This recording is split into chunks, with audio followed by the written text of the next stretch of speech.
बोले श्री कृष्ण कन्हैया लाल की जय हो। श्री वृंदावन बांके बिहारी लाल की जय हो।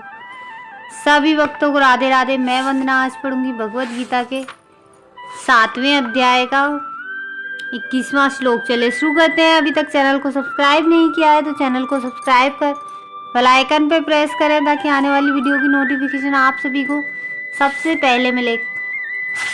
कल पढ़ा था 20वां श्लोक। जिनकी बुद्धि भौतिक इच्छाओं द्वारा मारी गई है वे देवताओं की शरण में जाते हैं और वे अपने अपने स्वभाव के अनुसार पूजा के विशेष विधि विधानों का पालन करते हैं। अब पढ़ेंगे 21वां श्लोक। यो यो याम याम तनुम भक्तः श्रद्धयार्चुतुमिच्छति तस्य तस्याचलां श्रद्धां तामेव विदधाम्यहम्। मैं प्रत्येक जीव के हृदय में परमात्मा स्वरूप स्थित हूँ। जैसे ही कोई किसी देवता की पूजा करने की इच्छा करता है मैं उसकी श्रद्धा को स्थिर करता हूँ जिससे वह उसी विशेष देवता की भक्ति कर सके। तात्पर्य ईश्वर ने हर एक को स्वतंत्रता प्रदान की है। अतः यदि कोई पुरुष भौतिक भोग करने का इच्छुक है और इसके लिए देवताओं की सुविधाएं चाहता है तो प्रत्येक हृदय में परमात्मा स्वरूप स्थित भगवान उसके मनोभावों को जानकर ऐसी सुविधाएं प्रदान करते हैं। समस्त जीवों के परम पिता के रूप में उनकी स्वतंत्रता में हस्तक्षेप नहीं करते अपितु उन्हें सुविधाएं प्रदान करते हैं जिससे वे अपनी भौतिक इच्छाएं पूरी कर सकें। कुछ लोग यह प्रश्न कर सकते हैं कि सर्वशक्तिमान ईश्वर जीवों को ऐसी सुविधाएं प्रदान करके उन्हें माया के वश के पास में गिरने ही क्यों देते हैं। इसका उत्तर ये है, यदि उन्हें ऐसी सुविधाएं प्रदान ना करें तो फिर स्वतंत्रता का कोई अर्थ नहीं रह जाता।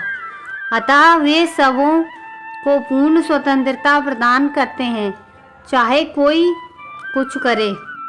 किंतु उनका अंतिम उपदेश हमें भगवत गीता में प्राप्त होता है। मनुष्य को चाहिए कि अन्य सारे कार्यों को त्याग कर उनकी शरण में आए। इससे मनुष्य सुखी रहेगा।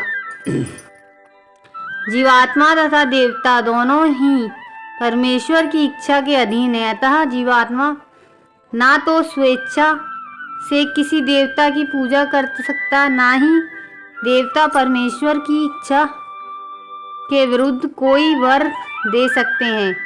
जैसी कि कहावत है, ईश्वर की इच्छा के बिना एक पत्ती भी नहीं हिलती।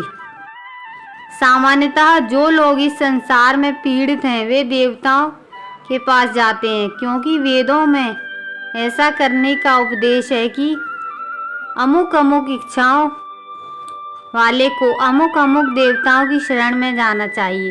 उदाहरणतः एक रोगी को सूर्यदेव की पूजा का आदेश है। इसी प्रकार विद्या का इच्छुक सरस्वती की पूजा करे। सुंदर पत्नी चाहने वाला व्यक्ति शिव जी की पत्नी देवी उमा की पूजा कर सकता है।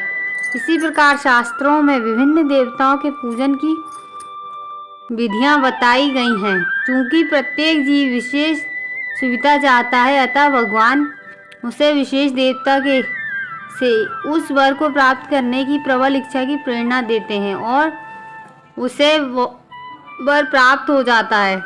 किसी विशेष देवता के पूजन की विधि भी भगवान द्वारा ही नियोजित की जाती है।